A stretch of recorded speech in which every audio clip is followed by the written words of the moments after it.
जी नमस्कार। संभवतः मैं अब दिखाई दे रही हूँ।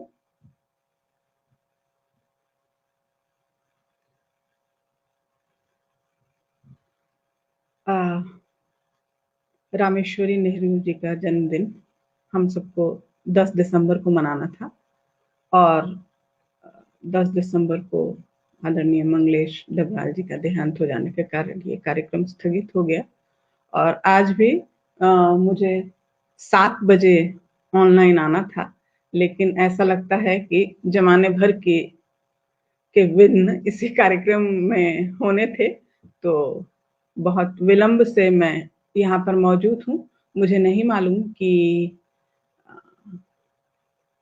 कोई सुनने के लिए उपस्थित है भी या नहीं, पर कुछ बात करते हैं। स्त्री दर्पण समूह के सभी दर्शकों को मेरा अभिवादन।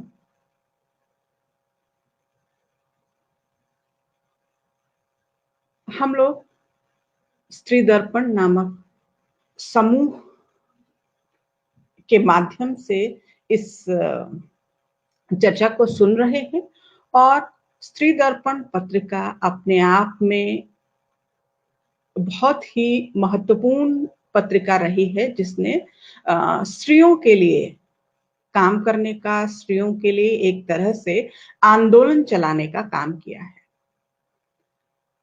स्त्री दर्पण पत्रिका के संपादक के रूप में रामेश्वरी नेहरू का जो योगदान है वो अविस्मरणीय है। ध्यान देने की बात यह है कि हम हिंदी के तमाम बड़े लेखकों को, संपादकों को, उनके संपादक होने की वजह से बहुत ही महत्वपूर्ण मानते, जानते और समझते हैं। जो दर्जा बतौर संपादक भारतेंदु हरिश्चंद्र को मिला, जो ख्याति महावीर प्रसाद द्विवेदी जी को मिली बतौर संपादक, जो ख्याति प्रेमचंद को मिली बतौर संपादक, जो ख्याति अज्ञेय पाते हैं, मेरा ख्याल है ठीक वैसा ही परिचय हिंदी समाज से रामेश्वरी नेहरू जी का नहीं है। रामेश्वरी देवी अपने आप में बहुआयामी प्रतिभा की धनी महिला थी। मुझसे पहले सुनंदा बहुत विस्तार से रामेश्वरी देवी नेहरू के बारे में चर्चा कर चुकी हैं और उस पूरे नवजागरण के दौर को रामेश्वरी जी की देन के बारे में आप सबसे बता चुकी हैं। मूलतः रामेश्वरी रैना, जिनका कि जन्म लाहौर में हुआ था, एक पारंपरिक कश्मीरी परिवार में, सामंती मूल्यों वाले परिवार में भी हम लोग कह सकते हैं। विवाह के बाद बहुत औपचारिक शिक्षा नहीं मिली, सुनंदा बता चुकी हैं। विवाह के बाद उनका आना इलाहाबाद के नेहरू परिवार में हुआ। मोतीलाल नेहरू के भतीजे थे ब्रजलाल नेहरू, जवाहरलाल नेहरू जी के चचेरे भाई। उनके साथ इनका विवाह हुआ और इस तरह से इलाहाबाद उनका आना हुआ। इलाहाबाद के परिवार में अपने रैना परिवार से थोड़ा भिन्न माहौल उन्हें मिला और उनके भीतर जो शिक्षा की आकांक्षा थी, शिक्षा पाने की जो आकांक्षा थी, उस आकांक्षा को का जो भी आप कह सकते हैं कि दमन उस वक्त हुआ होगा जब वो अपने घर में थी, उसको पंख मिले यहां आकर। जाहिर है औपचारिक शिक्षा मिलने का तो अवसर नहीं रहा, लेकिन जिंदगी में और जितने तरीकों से व्यक्ति सीखता है, उन सब तरीकों से सीखने का अवसर उन्हें नेहरू परिवार में मिला। नेहरू परिवार अपने उस समय में, जिस समय रामेश्वरी आई उस परिवार में, और जो उनकी अपब्रिंगिंग वहां पर हुई, उसमें वो परिवार इनके पहले के परिवार की तुलना में उदारवादी था। तो न सिर्फ उन्होंने अपना विकास किया, बल्कि बहुत महत्वपूर्ण बात है कि उन्होंने अपने समय समाज के लोगों के विकास से अपने आप को जोड़ा। इसकी शुरुआत स्त्री दर्पण पत्रिका के आरंभ से हुई। मूलतः एक कश्मीरी पत्र था, कश्मीर दर्पण, और ये उस समय की 20वीं शताब्दी के आरंभिक दौर के समय की एक विशेषता थी कि वहां पर लोग अपने अपने जातीय समूहों के लिए काम करने की ओर प्रवृत्त हो रहे थे उस समय। तो कश्मीरियों के लिए पत्र निकलता था, कश्मीर दर्पण। फिर वो पत्र बंद हुआ और उसके बाद एक इन लोगों में चर्चा चली कि इस पत्र को कैसे आगे बढ़ाया जाए। तो ये हिंदी और उर्दू दोनों में निकलना शुरू हुआ, स्त्री दर्पण। कश्मीर दर्पण बंद हुआ और स्त्री दर्पण शुरू हुआ। फिर 2 ही महीने बाद उर्दू में छपना बंद हो गया और ये हिंदी में आगे चलता रहा। 2 चीजें हुई। एक तो जो कश्मीरी परिवार थे, जाहिर तौर पर एक कश्मीरी परिवार से इसकी शुरुआत हुई थी, तो जो कश्मीरी परिवार थे उनके बीच में हिंदी का प्रचार प्रसार हुआ, और दूसरा हिंदी भाषी क्षेत्र के जो जागरूक लोग थे उनके भी बीच भी यह पत्रिका गई। रामेश्वरी नेहरू का योगदान अपने समय की इस महत्वपूर्ण पत्रिका के संपादक के रूप में विलक्षण था। पत्रिका के लिए लोगों से लिखवाती थी, पत्रिका के लिए स्वयं संपादकीय लिखते थे। स्त्री दर्पण में नियमित संपादकीय लिखा जाता रहा था, जबकि उस जमाने की तमाम पत्रिकाओं को मैंने खंगाला है और बहुत सारी पत्रिकाएं ऐसी थी जिनमें कोई संपादकीय नहीं छपा करता था। उसमें नियमित संपादकीय छपता था, और उस समय के जितने स्त्रियों से संबंधित मुद्दे थे उन सब मुद्दों पर चर्चा होती थी। साथ ही साथ देश की जो समस्याएं थी, जो राजनीतिक मसले थे, वो भी आया करते थे। राजनीतिक या सामाजिक मसले जो स्त्रियों से इतर भी होते थे, वो भी इसमें शामिल हुआ करते थे।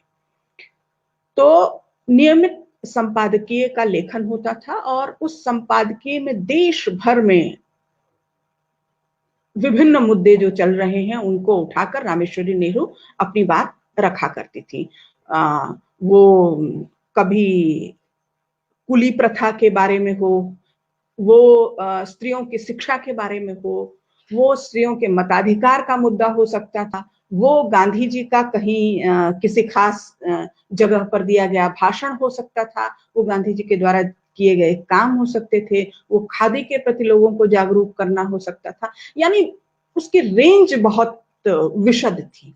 इसके साथ साथ लगातार एक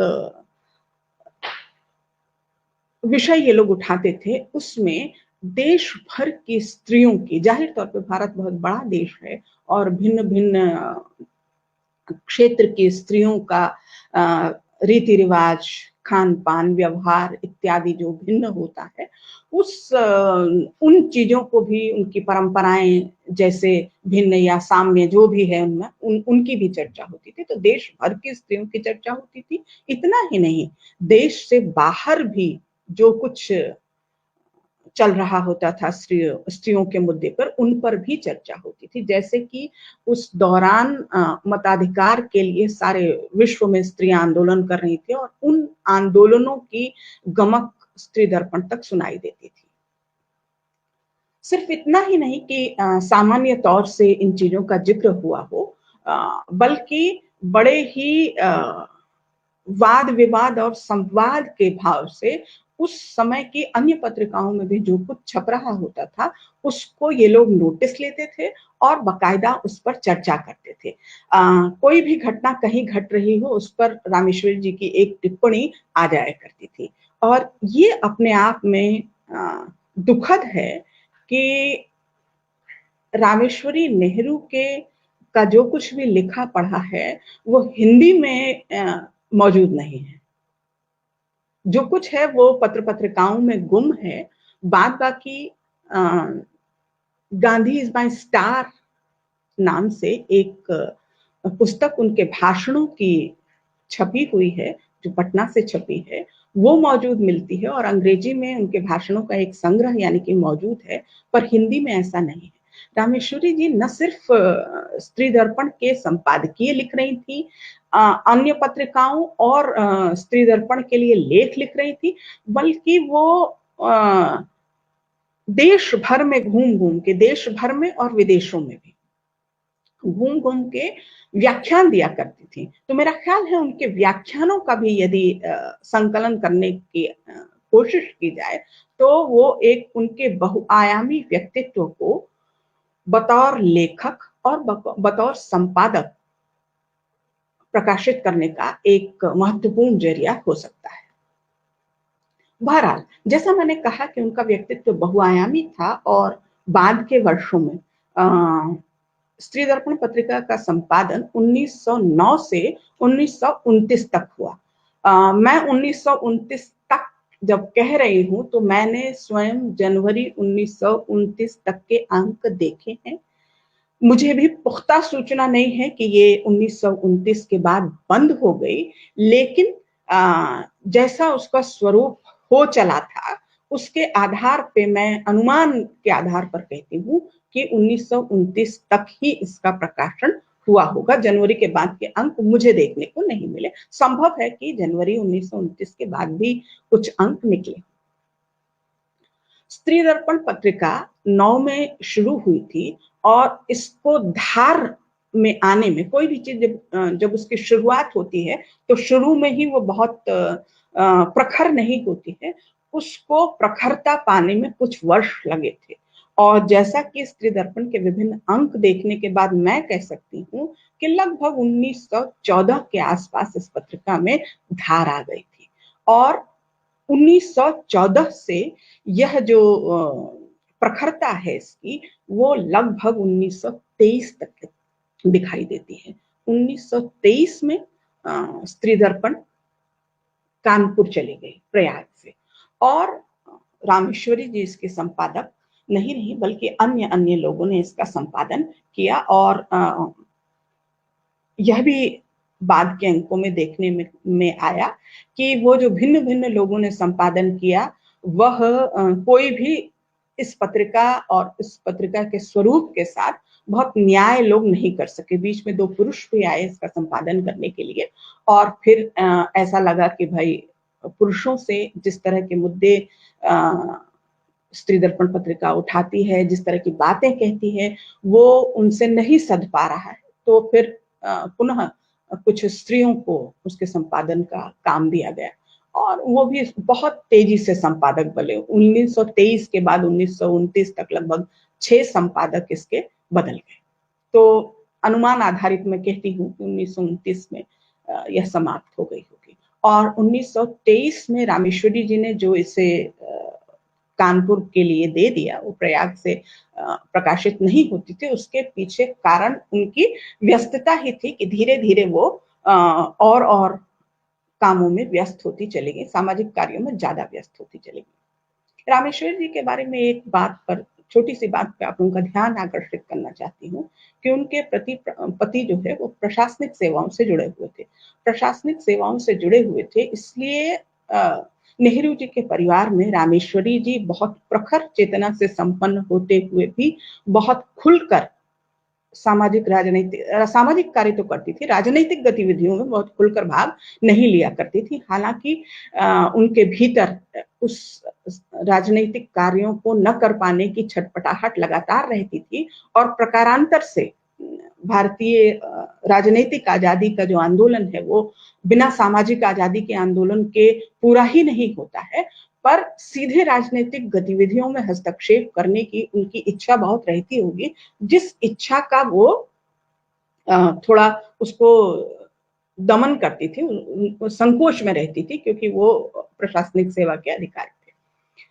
लेकिन वो जहां जहां गई, देश भर में उनका भ्रमण हुआ, विदेश भी गए ये लोग, बीच में कुछ समय के लिए बर्मा चले गए थे।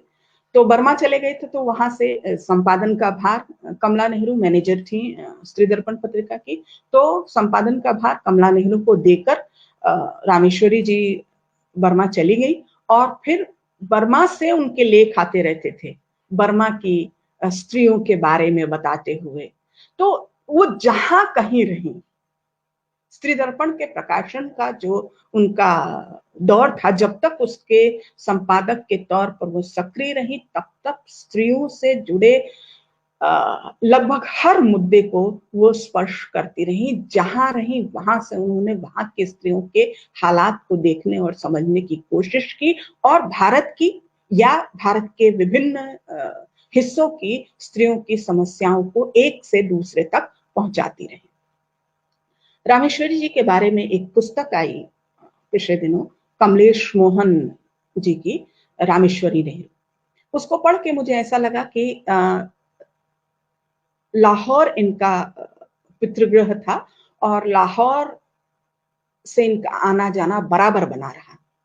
तो एक जगह से दूसरे जगह की स्त्रियों के बारे में उनकी हालात को पहुंचाना, जो अच्छी चीजें हैं उनको प्रचारित प्रसारित करना, जो बुरी चीजें हैं उनको खत्म करने की कोशिश करना। जैसा अभी पिछले व्याख्यान में सुनंदा ने बताया भी कि उन्होंने जब यहाँ आकर नेहरू खानदान में पर्दा नहीं देखा, तो उन्होंने अपने घर में लाहौर में जाकर उस पर्दे की प्रथा को खत्म करने के लिए पहलकदमी की।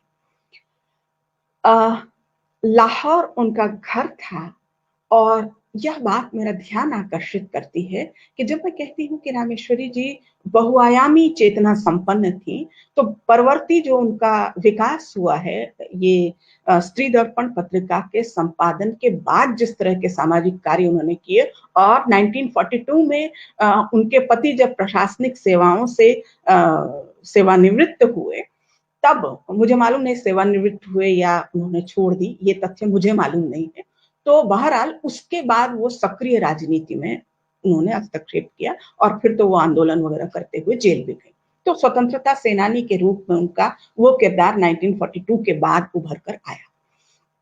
लेकिन स्वाधीनता के बाद रामेश्वरी जी जिन कामों के लिए बहुत ही मानीखेज हस्तक्षेप उनका रहा, जिन चीजों के लिए जानी गई, उनमें से एक शरणार्थियों की समस्या थी। मैंने ये बात शुरू की थी कि लाहौर उनका घर था, लाहौर में उनका जन्म हुआ था। जरा सा सोच के देखें कि वह स्त्री जिसका घर तो छूटा होगा ना, लाहौर में उनका घर था, वो घर विभाजन के बाद छूट गया उनसे, वह स्त्री शरणार्थियों के लिए काम करती, और इतना जबरदस्त तरीके से उन्होंने काम किया था कि उनके बारे में ये कहा जाता था कि अगर आधी रात को भी कोई व्यक्ति, कोई शरणार्थी उनसे सहायता मांगने के लिए आएगा, तो वो कभी उसके लिए मना नहीं करती थी। माता जी के रूप में वो उनका एक अलग ही व्यक्तित्व उभर कर आया, और बताते हैं कि एक बार पुलिस उनको गिरफ्तार करने के लिए गई, तो खटखटा कर रात को, आधी रात को ये कहा गया कि वो जो है शरणार्थी हैं और उनकी मदद की आवश्यकता है, वो तुरंत आ गई।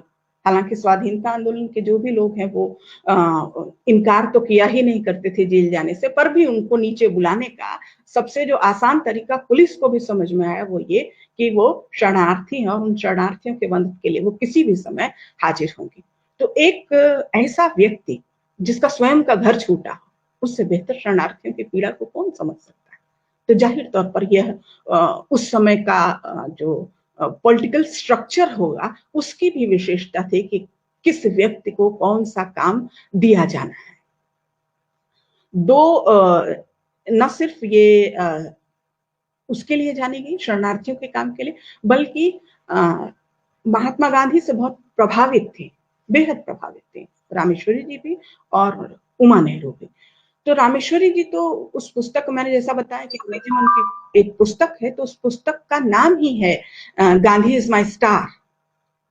तो गांधी के साथ बहुत सारी जगहों पर रामेश्वरी जी गई। जब वो देश भ्रमण करते थे तो उस देश भ्रमण के सिलसिले में वो जगह जगह पे गई थी। और उस समय का जो हरिजन मूवमेंट था, उस मूवमेंट से उनका लगातार जुड़ाव हुआ। तो कई जगह सामाजिक नियमों को तोड़ने के इरादे से हरिजनों के मंदिर में प्रवेश कराया जाना इत्यादि कार्यक्रमों की अगुवाई उन्होंने की थी। तो ये दो कार्यक्रम मुख्य रूप से उनके स्त्री दर्पण की संपादिका से इतर जाने गए।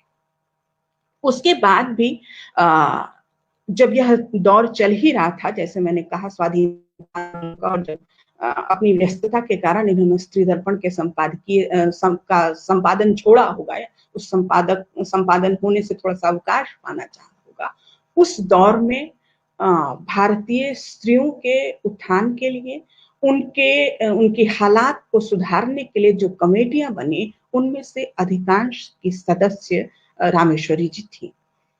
इसके अतिरिक्त मताधिकार का जो आंदोलन हिंदुस्तान में हुआ, जैसा भी रिप्रेजेंटेशन भारत की स्त्रियों द्वारा किया गया, उन सभी प्रतिनिधि मंडलों के सक्रिय सदस्य के रूप में रामेश्वरी जी ने काम किया था।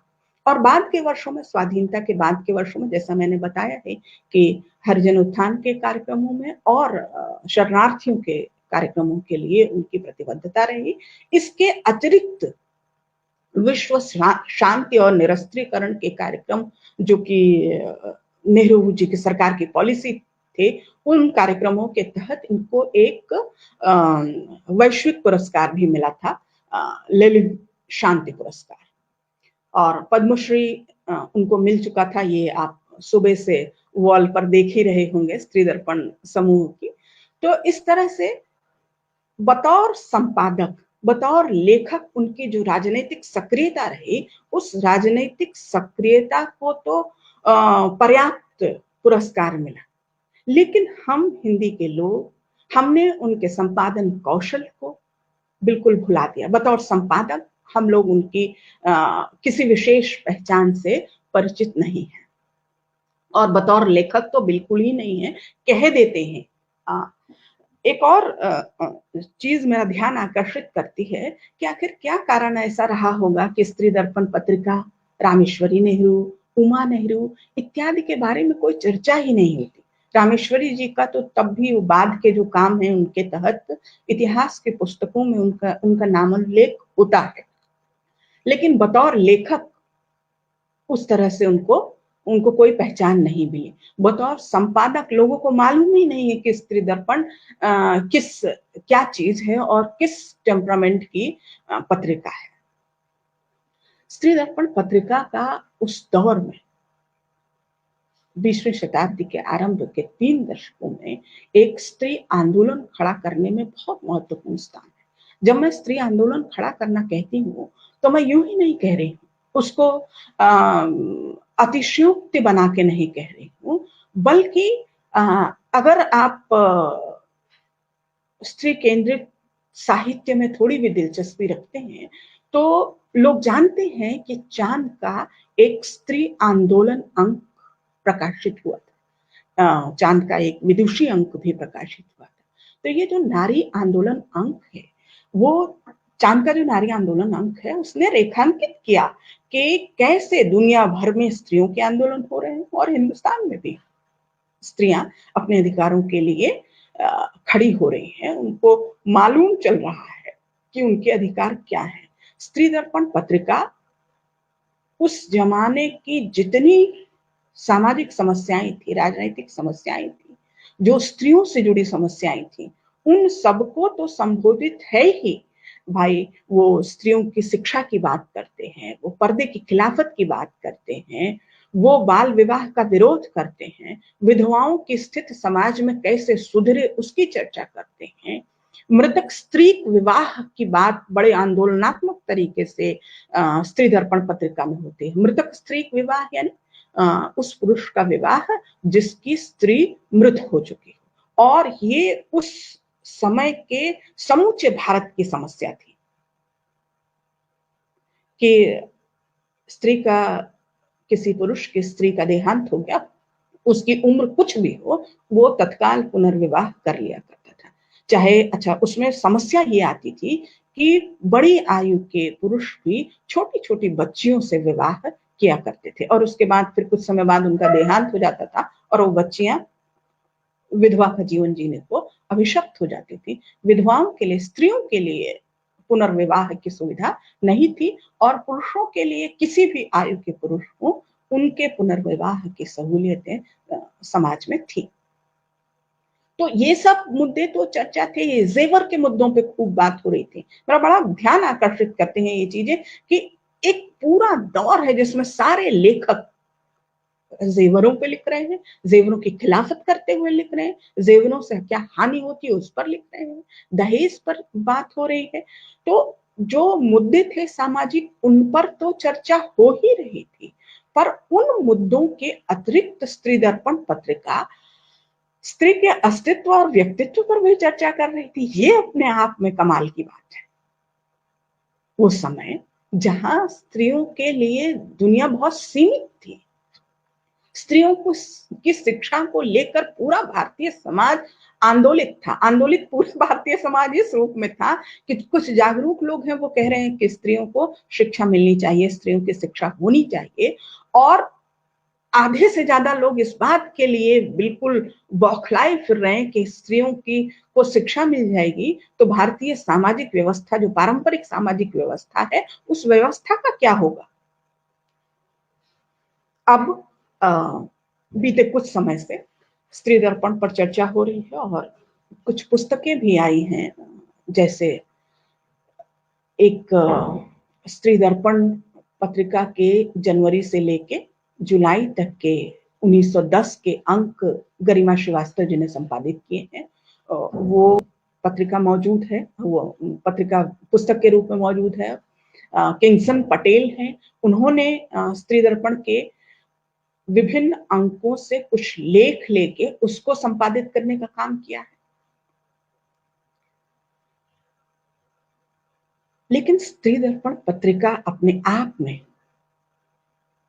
जिस स्वरूप की पत्रिका थी, मुझे लगता है उसके समूचे स्वरूप को सामने आना अभी भी बाकी है। कौन सी ऐसी चीज थी जिस पर वो लोग चर्चा नहीं करते थे, और जैसे जो भी पुस्तकाकार चीजें आ रही तो कुछ चीजें छूट जाती हैं उसमें। जैसे इन ये जो पुरानी पत्रिकाएं हैं, सिर्फ स्त्री दर्पण ही नहीं और भी तमाम पत्रिकाएं हैं, उनमें बड़े उनके विज्ञापनों का अध्ययन बड़ा दिलचस्प है। उनमें दिए गए कार्टून्स का अध्ययन बड़ा दिलचस्प है। उनमें मौजूद चित्रों का अध्ययन बहुत दिलचस्प है। स्त्री दर्पण इतना अपने तेवर में इतने जागरूक तरीके से काम करती थी कि किसी पत्रिका, पंच नामक किसी पत्र में एक कार्टून छपा कि एक सज्जन है, वो अपनी टेबल पे बैठ के कुछ लिख रहे हैं। अचानक पत्नी आती है और बच्चा है उसकी गोद में, वो रो रहा है। वो उनके ऊपर पटकती है और कहती है कि ये लो, ये मुझे महिलाओं की सभा में पढ़ने के लिए भाषण नहीं लिखने दे रहा है, तो तुम इसको पकड़ो। तो पति महोदय कहते हैं, नहीं नहीं, मैं कांग्रेस की सभा में पढ़ने के लिए भाषण लिख रहा हूं, तो मैं भी इसको नहीं पकड़ूंगा। ये एक कार्टून पंच नामक किसी पत्र में छपा। उस कार्टून को रामेश्वरी जी उद्धृत करते हुए जो पंक्तियां देती हैं, उन पंक्तियों पर मेरा ख्याल है हम लोगों का ध्यान जाना चाहिए। वो कहती है कि ये जो चित्र है ना, ये स्त्रियों की शिक्षा के उस पक्ष को हाईलाइट कर रहे हैं जिसको हाईलाइट किए जाने की आवश्यकता नहीं है।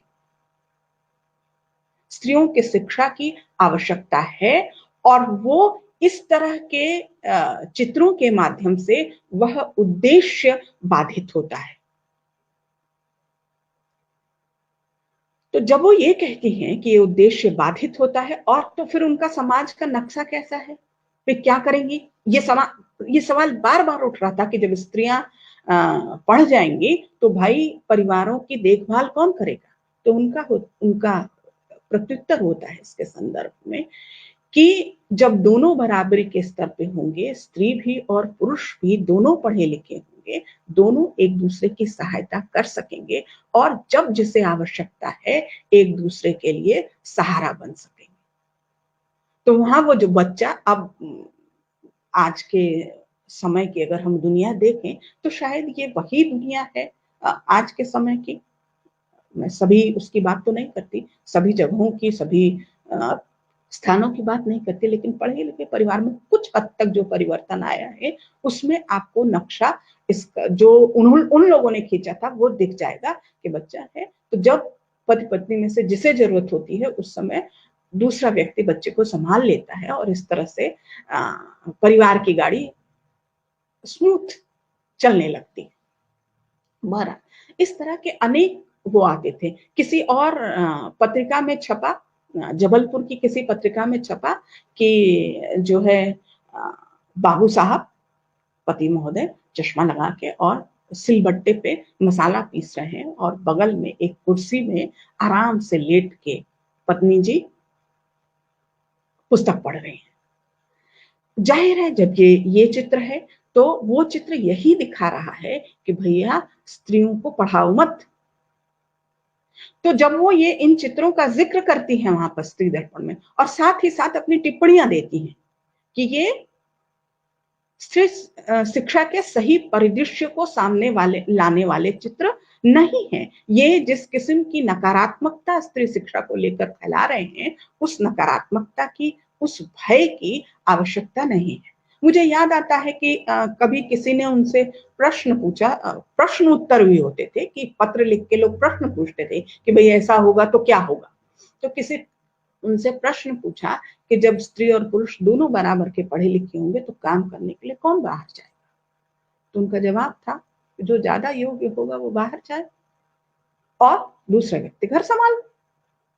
आप कल्पना कर सकते हैं 20वीं सदी का दूसरा दशक और दूसरे दशक में यह दृष्टिकोण आज तक भी भारतीय समाज में इस दृष्टिकोण को सहन कर पाना लोगों के लिए आसान नहीं है, पर उस समय उनका ये प्रत्युत्तर था। किसी ने उनसे प्रश्न लिखकर पूछा कि भाई कौन सा अधिकार मिलने से स्त्रियां अपने आप को बराबर समझेंगी, क्या अधिकार उन्हें मिल जाएगा तो उन्हें लगेगा कि उन्हें ये अधिकारों की लड़ाई नहीं लड़नी चाहिए। उनका जवाब था सिर्फ और सिर्फ ये प्रश्न था कि स्त्रियां आखिर चाहती क्या है और पति के प्रति उनका कर्तव्य क्या है। तो उनका जवाब था कि स्त्रियां अपने लिए सिर्फ स्वत्व का अधिकार चाहती हैं, वो बराबरी का अधिकार चाहती हैं। जो अधिकार किसी भी मनुष्य को मिलने चाहिए वही अधिकार स्त्रियां चाहती हैं, उसके अतिरिक्त कोई अधिकार नहीं चाहती। और दूसरा उसका बड़ा ट्रिकी जवाब था कि अपने पति के प्रति उनका क्या कर्तव्य है। उन्होंने कहा इसका जवाब मैं आपको तब दूंगी जब आप मुझे पति का पत्नी के प्रति कर्तव्य बताएंगे। मुझसे पूर्व के व्याख्यान में बताया जा चुका है कि स्त्री दर्पण की अवधारणा थी कि स्त्रियों को मनुष्योचित अधिकार दिलाना ही स्त्री दर्पण की मूल अवधारणा थी। मनुष्योचित अधिकार, ध्यान दीजिएगा 1995 में एक विश्व महिला सम्मेलन होता है और उसमें हिलेरी क्लिंटन कहती हैं कि women rights are human rights and human rights are women right. तो जो अधिकार मनुष्य होने के नाते मिलने चाहिए वही अधिकार स्त्री को चाहिए। समाज में अलगाव पैदा करना, समाज में भेद करना उनका दृष्टिकोण नहीं है, उन्हें नहीं चाहिए। उन्हें सिर्फ यह चाहिए कि मनुष्य होने का अधिकार मिले।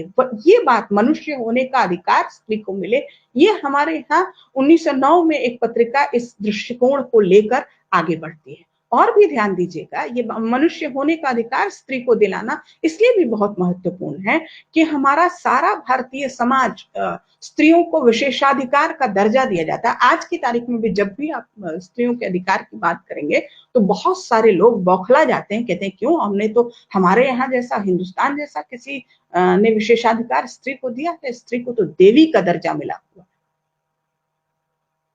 उस देवी के दर्जे के बरक्स इंसान का दर्जा, मनुष्य होने का दर्जा, और वो मनुष्य होने का दर्जा स्त्री को दिलाने के लिए प्रतिबद्ध थी स्त्री दर्पण पत्रिका। और जाहिर तौर पर उस प्रतिबद्धता को बनाए रखने में रामेश्वरी जी का योगदान बहुत ही महत्वपूर्ण है। तमाम तरह के सवाल जवाब हुआ करते थे और उन सवाल जवाबों के माध्यम से रामेश्वरी जी लोगों के भ्रमों का निराकरण किया करती थी। कोई लेख आया, अच्छा एक चीज का जिक्र आप लोगों से और करना चाहूंगी कि आज की तारीख में यहाँ बैठ के हम कह रहे हैं कि स्त्री दर्पण बेहद महत्वपूर्ण पत्रिका थी और स्त्री दर्पण पत्रिका के माध्यम से एक स्त्री आंदोलन संचालित होता हुआ दिखाई देता है। लेकिन क्या उस जमाने में यह पत्रिका इतनी महत्वपूर्ण थी, इस बात की समझ सार्वजनिक थी? ये पत्रिका पढ़ी जाती थी, पढ़े लिखे परिवारों में जाती थी, लेकिन अच्छा लंबे समय तक संपादन हुआ उसका, लेकिन यह पत्रिका कोई पॉपुलर पत्रिका रही हो, बहुत लोकप्रिय रही हो, ऐसा नहीं लगता। स्वयं रामेश्वरी जी कभी कभी जिक्र किया करती थी कि वो इस पत्रिका के वितरण, उससे आने वाली आय के बारे में, तो ये स्पष्ट रूप से उनका कहना था कि न तो इस पत्रिका के मैनेजर को, न इस पत्रिका के संपादक को इससे होने वाली आय में कोई दिलचस्पी है, उन्हें इससे होने वाली आय नहीं चाहिए, लेकिन यह जरूर है कि जो पैसा इसमें लगता है वो पैसा आता रहे, कुछ समय तक घाटे में भी चलता रहे तो हम चलाते हैं। जैसे 15 साल 20 साल हो जाने के बाद, सॉरी 15-20 नहीं, 20 तो कुल इसका वर्ष है, कुछ 10-15 साल बाद वो कह रही हैं कि भाई इतने साल हो गए इसको छपते हुए, लेकिन इसकी जो सदस्य संख्या है वो सीमित है और वो जो पहले थी वही अभी भी है। तो उन्हें भी बहुत क्लियर था कि हमारी पत्रिका बहुत पॉपुलर पत्रिका नहीं है। तो वो कहती हैं कि जो मुझे मालूम है कि बहुत सारे पुरुष इसे पसंद नहीं करते हैं, स्त्री दर्पण को इसे पसंद नहीं करते हैं और वो अपने घरों में इसे आने देना नहीं चाहते हैं। ध्यान दीजिएगा, वो अपने घरों में इसे आने देना नहीं चाहते हैं। मेरा उनसे भी अनुरोध है कि वो इसकी सदस्य संख्या बढ़ाएं, इसे पढ़ने से रुके नहीं, इसे पढ़ने से इनकार न करें, पढ़ें और जिन चीजों पर उन्हें आपत्ति है उसका लिखकर विरोध करें।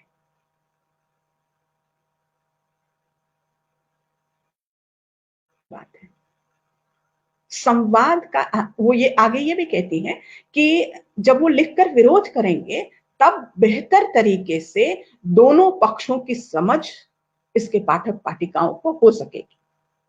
तो संवाद की ऐसी अनूठी पहल कहां मिलेगी कि जो आदमी कह रहा है कि हाँ भाई तुम्हें ऑब्जेक्शन है तो लाओ अपना ऑब्जेक्शन हमारे सामने रखो और हम उस ऑब्जेक्शन को भी छापे, और वो बकायदा छापा करते थे उसको।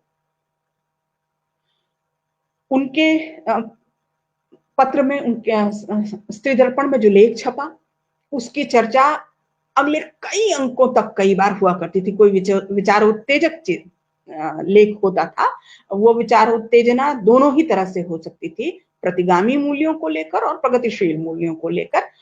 वो जो विचारोत्तेजना है, एक लिख रहा है वो अगले अंक में आ रहा है, अगले अंक में फिर कोई और जवाब दे रहा है, और इस तरह से 6-6 महीना 8-8 महीना उस पर चर्चा चला करती थी।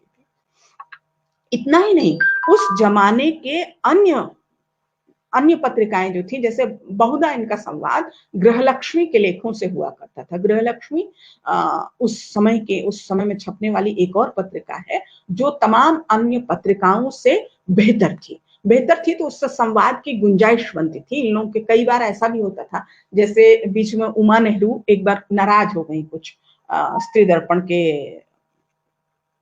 तरीके से, तो नाराज हो गई, तो वो फिर वहां पे उन्होंने अपना लेख देना बंद कर दिया, तो उनके लेख गृहलक्ष्मी में छपा करते थे। इसी तरह से हुक्म देवी एक महत्वपूर्ण लेखिका हैं स्त्री दर्पण में छपने वाली, उनके लेखों की शुरुआत वहां से होती है, गृहलक्ष्मी से होती है। तो कई बार गृहलक्ष्मी में कोई मुद्दा उठा और वो ये लोग जो है उस पर खूब चर्चा किया करते थे। तो एक वाद विवाद और संवाद का बड़ा स्वस्थ माहौल उसमें दिखाई देता था।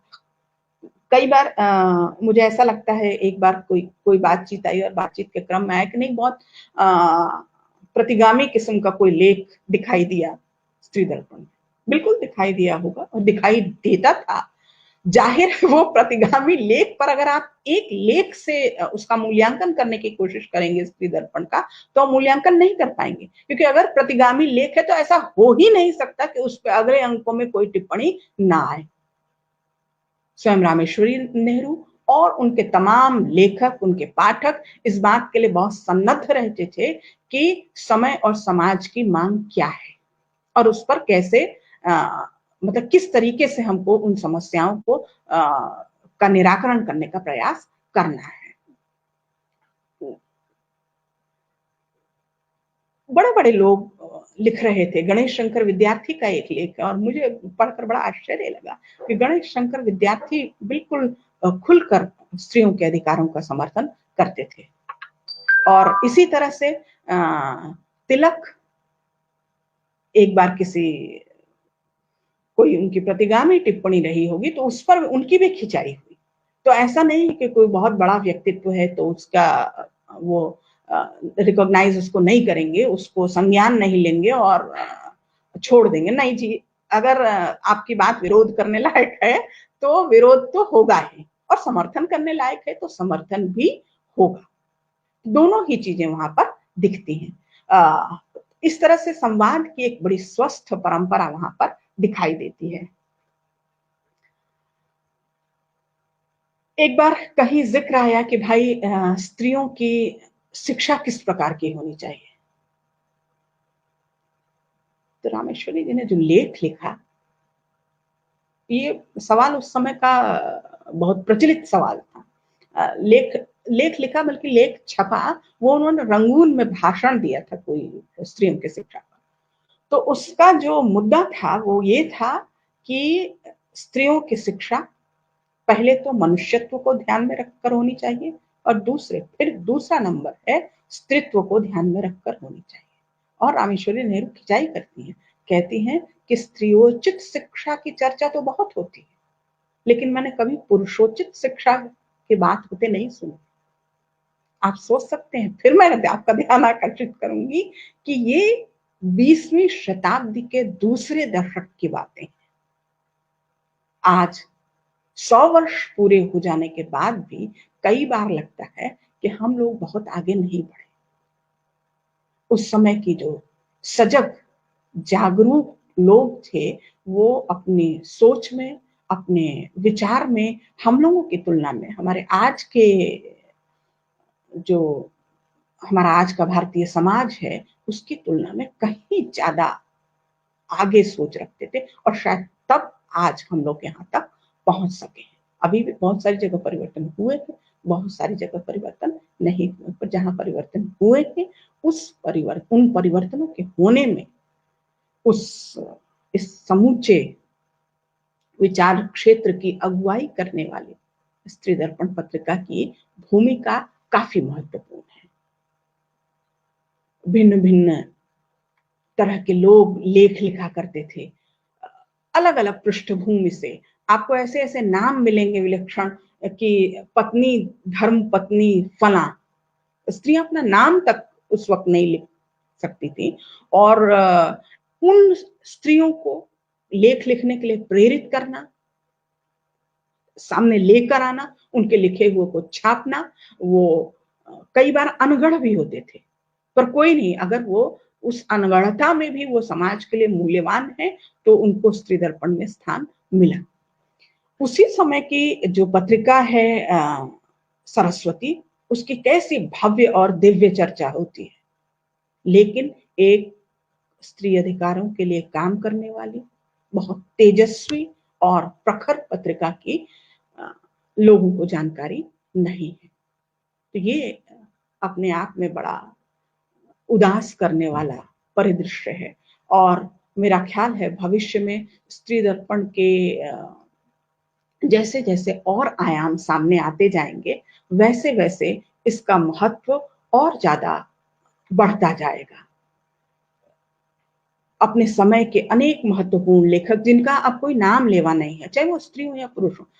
स्त्री दर्पण में ऐसा नहीं है कि लेख सिर्फ स्त्रियों के छपते थे, बखूबी पुरुषों के भी लेख छपते थे, और अधिकांश उनमें से उदारवादी विचारधारा के हुआ करते थे। अधिकांश प्रतिगामी विचारधारा भी होती थी, जो पारंपरिक विचारधारा है वो भी होती थी, लेकिन उसको छापकर समाज का नजरिया क्या है ये वो स्पष्ट करने का काम किया करते थे। और फिर उससे आगे की बात कि ये क्यों अप्रासंगिक है और अब क्या होना चाहिए, इसकी चर्चा हुआ करती थी। जो स्त्रियों को लेकर कॉन्सेप्ट था वो बड़ा अलग था कि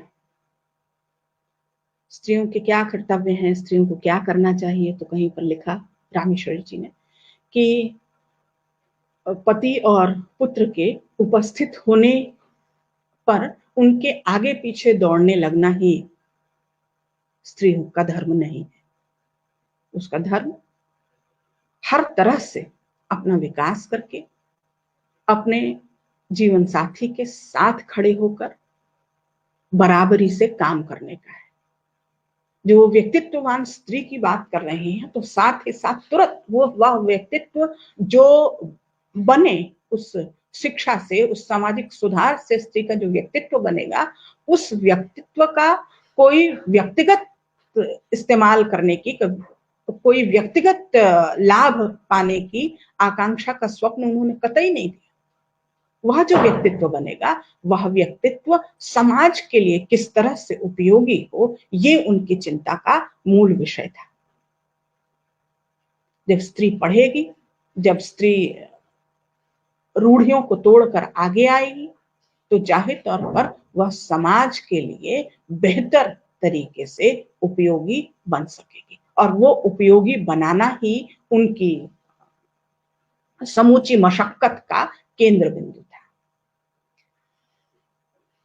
एक प्रसंग याद आता है बहुत, रामेश्वरी जी के